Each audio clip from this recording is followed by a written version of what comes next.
Anthony Martineau est avec nous pour poursuivre la conversation au sujet du Canadien. Ça va bien, Anto? Ça va très bien, merci.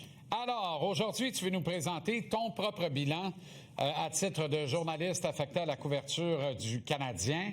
D'abord, ceux parmi les joueurs qui ont eu une augmentation de rendement, disons-le comme ça, lors des séries éliminatoires par rapport à la saison, Anto. Exact, et c'est très important de le préciser. Donc, c'est pas nécessairement les meilleurs globalement, mais quels ont été les joueurs qui ont su élever leur niveau de jeu, Jean-Charles, au moment où ça comptait le plus, au fond, en séries éliminatoires. Alors, on vous a préparé différents tableaux pour vous mettre ça en image, toujours plus facile de se situer.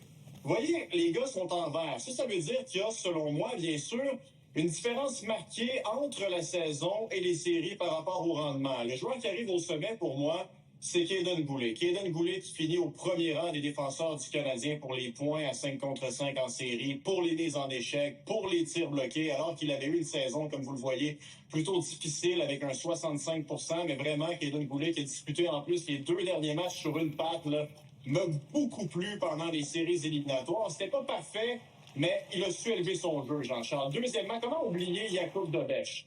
Tu sais, on voit Dobeš qui a eu des difficultés en début de saison jusqu'en mars environ, mais depuis le début du mois de mars, pour lui, ça n'a été qu'en augmentant son impact sur l'équipe de hockey des Canadiens. Je sais, si ce gars-là ne se présente pas en série, on parle pas d'un printemps aussi long que celui qu'on a connu à Montréal, et il faut rappeler une chose, il est encore tout jeune. Les autres, eh bien, ça va en descendant, mais ce sont des joueurs majoritairement de profondeur qui ont su vraiment se présenter. Les Josh Anderson, pour moi, ont été vraiment meilleurs en série qu'en saison. Robustesse, Jake Evans, qui a eu le mandat difficile d'être ton deuxième centre, a livré quand même à 5 contre 5, peut-être pas autant qu'un vrai deuxième centre, mais ça, c'est pas de sa faute. Bolduc, Newhook, comment ne pas mettre Newhook là avec ses 2 buts gagnants, 7e match. Carrier, Dano, Texier, pour moi aussi, ça a été beaucoup mieux en série qu'en saison. Mais tu sais, Kirby Dach, tu vois, il est là. Pourquoi? Parce qu'il n'a pas régressé, mais c'est pas nécessairement une bonne affaire non plus parce qu'il n'a pas progressé. Pour moi, ça a été un non-facteur, à part pour peut-être un match en série. Il n'en a pas fait assez, vraiment, pour mériter les félicitations. Je sais pas ce que tu en penses, là. Je suis assez d'accord avec le tableau de façon générale. Pour moi, il y a un bémol, il est quand même important, là. Je pense qu'on devrait retrouver, si on peut nous le remontrer, s'il vous plaît, pas Philippe Danault, mais Alexandre Carrier devrait être en progression de 15 % tant qu'à moi. Attribuer la note de 80 % à Carrier en série, ça m'apparaît très mince pour la stabilité qu'il a apportée. Faut pas oublier qu'il est entré en série par la porte de côté, revenant peut-être un peu plus tôt que prévu d'une blessure qui aurait mieux pris le temps de guérir en saison régulière.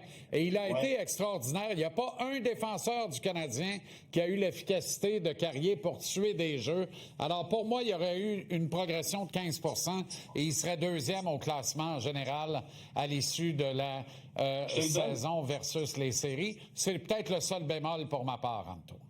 Non, mais je te le donne, tu vois, ça sert à ça, les discussions. T'as raison, honnêtement, puis il faut considérer le fait, comme tu dis, qu'Alexandre Carrier soit revenu dans un état où il n'était pas à 100 % et qu'il a quand même su livrer par la suite. Alors, tu vois, je te donne raison là-dessus. Maintenant, j'ai hâte d'avoir ton avis sur l'autre classement. Ouais, les joueurs qui ont baissé de régime, évidemment, ça m'excite de voir ça, là.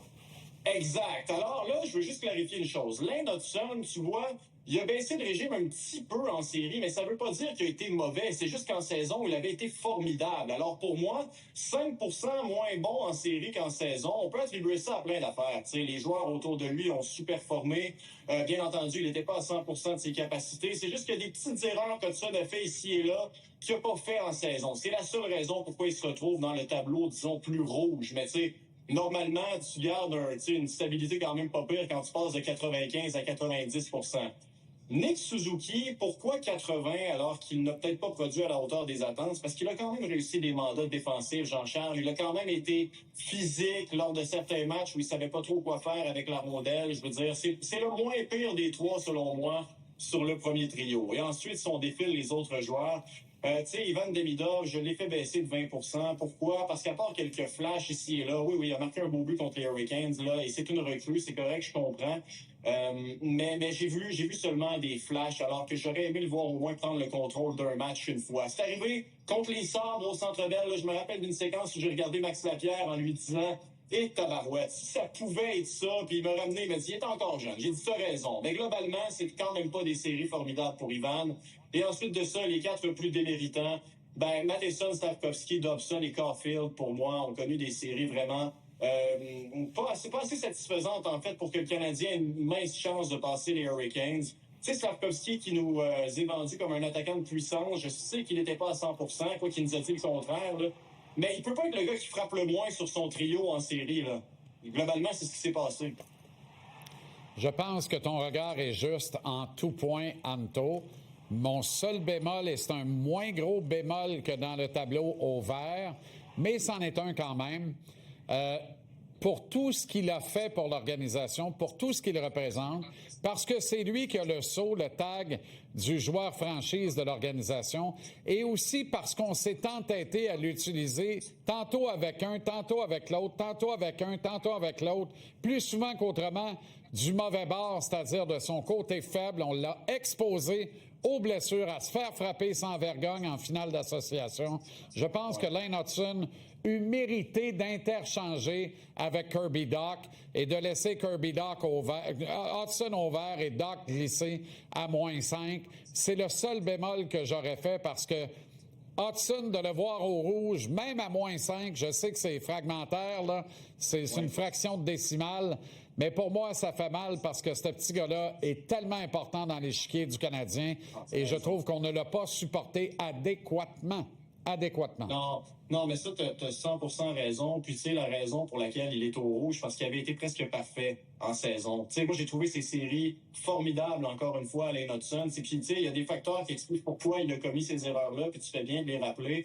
Et c'est un problème, d'ailleurs, que devra gérer l'organisation, mais de le faire jouer de son mauvais côté, de un, ça ne l'aide pas. De deux, de le faire jouer avec un défenseur qui, parfois, n'est même pas assez bon pour jouer. Ça non plus, ça ne l'aide pas. Alors, c'est vrai que si tu prends ces éléments-là en compte, encore une fois, tu vois, discuter, c'est toujours le fun. Il aurait peut-être mérité d'être Cleveland. Il y a 15-16 points en 19 matchs de série ce printemps?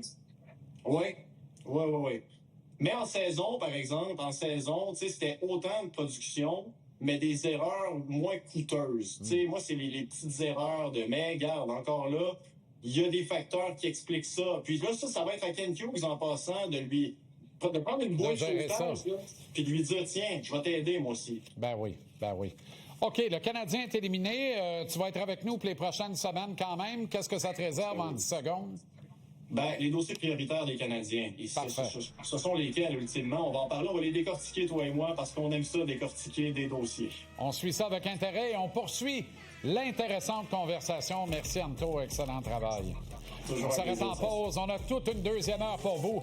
Félix Séguin, Alex Picard, Renaud Lavoie à Raleigh. La finale de la Coupe Stanley commence